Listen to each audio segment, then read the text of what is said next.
Mary, what's the news about acid rain? The current showers falling in Alaska may appear clean, but unfortunately is not. The rain contains dangerous levels of pollutants that are harmful to the environment and human health. Our meteorologists have categorized this polluted rainwater as acid rain with pH levels below tolerable or rainwater pH levels, normally 5.6, and is believed caused by coal power plants. And today, we invited Professor Harris, a meteorologist and also an expert who works in the coal energy sector. So welcome, Professor Harris. Thank you for inviting me to this show.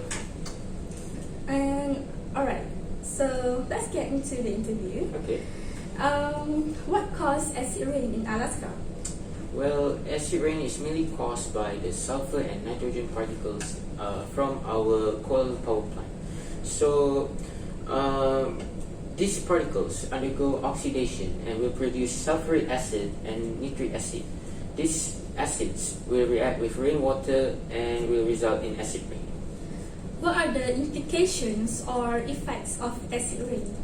Well, the serious effects of acid rain is that it can cause health problems to humans.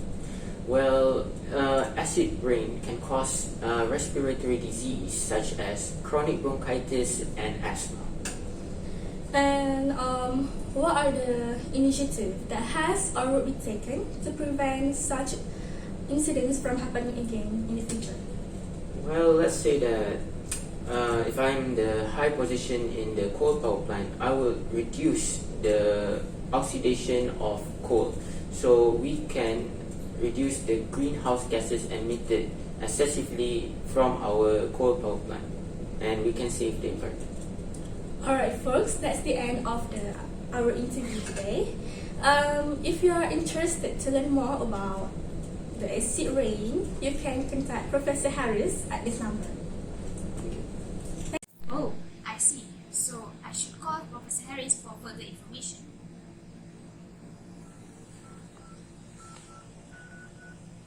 See, contact Professor Harris about further details relating acid rain.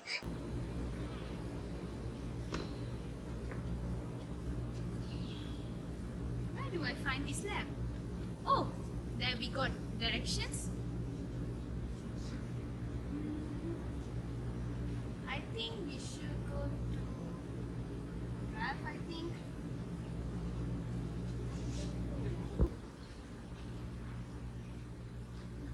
Excuse me, are you Mr. Professor Harris? Yes, you must be Mary, the one that called me during the hotline, is it? Yes. Oh, how can I help you? Today I want to know more about code. Cool. Okay, I will bring you some. Stay. He guided her to the lab and she knew which coal was better. Professor, I want to ask, how could you see coal power plant that was acid rain? Well, coal basically produces sulfur dioxide. So sulfur dioxide can produce acid. Here's some of that. Okay. So I would like you to read one of our He's one of our intelligent and prospective scientists, you know. Yes, I heard about her. Hi, my name is Shalia. I'm Mary. How can I help you? Today, I'm here to know more about coal and how it affects the environment. Oh, actually, the composition of coal are carbon, oxygen, nitrogen, hydrogen, and sulfur. But the main component of coal is carbon. Actually, we have variety of coal that we undergo different process to produce different products. This product may cause harm to our environment. Can you give me some examples for a better understanding? Sure. For example, now we have two types of coal. This coal we undergo different process and we produce different products. Okay? So, which of one of these coal is better? Oh, in order to determine which one is better, we need to know its composition and we need to know the product of both of these coal. Do you want to know more? Yes, let's go. For experiment 1 using coal C, we have to calculate its empirical formula. Firstly, we have to list out the mass of each reactant and product in the chemical reaction. Therefore, we can see this coal react with oxygen to produce carbon dioxide and water. In order to calculate mass of carbon, we have to multiply the mass of carbon dioxide with atomic mass of carbon and divide it with molar mass of carbon dioxide. This step is repeated for mass of hydrogen. However, to know mass of oxygen, we have to minus the mass of coal with the total mass of carbon and hydrogen. Next, we need to find the number of mole of each element in this coal, and then divide all of them with the smaller number of mole. As a result, we will get the simplest ratio and the empirical formula. Alright, for experiment 2, using coal C, we have to calculate its empirical formula. Firstly, we have to list out the mass of reactant and product in the chemical reaction. From this reaction, we can see that coal react with oxygen to produce dinitrogen monoxide and sulfur dioxide. To calculate the mass of nitrogen, we have to multiply the mass of nitrogen from the reaction with the atomic mass of nitrogen in dinitrogen monoxide, and you will get the answer. For the mass of sulfur, you just have to do the same thing as you calculate the mass of nitrogen. Moving on to the mass of carbon, you have to minus all the mass of elements in coal except for oxygen. Now, after finding the mass of elements, we can calculate the empirical formula of coal by finding the mole of each element. Then, calculate the simplest ratio of moles of each element. And finally, you can get the empirical formula of coal C. Repeat these steps in order to get the empirical formula for coal E in experiment 2.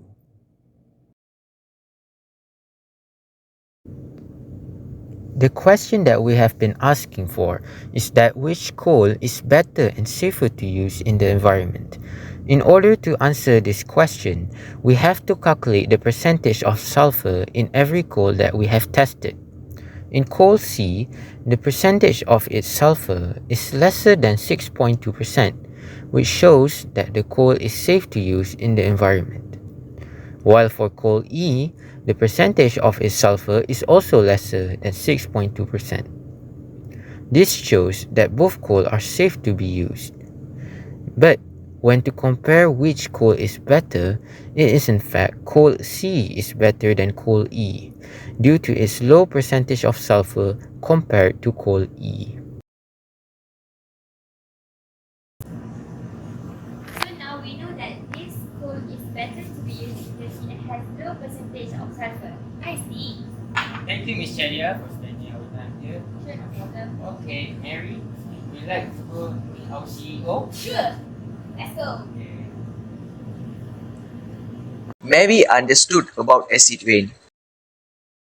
To finish up, acid rain is a vital issue that has awful impacts in the climate. There will also be many health problems that could be avoided. If acid rains became a little less of a problem, we can stop this acid rain by not polluting the air. For example, the coal power plant should reduce its combustion of coal so the greenhouse gases won't be emitted excessively. As they said, prevention is better than cure. Prevention is better than cure.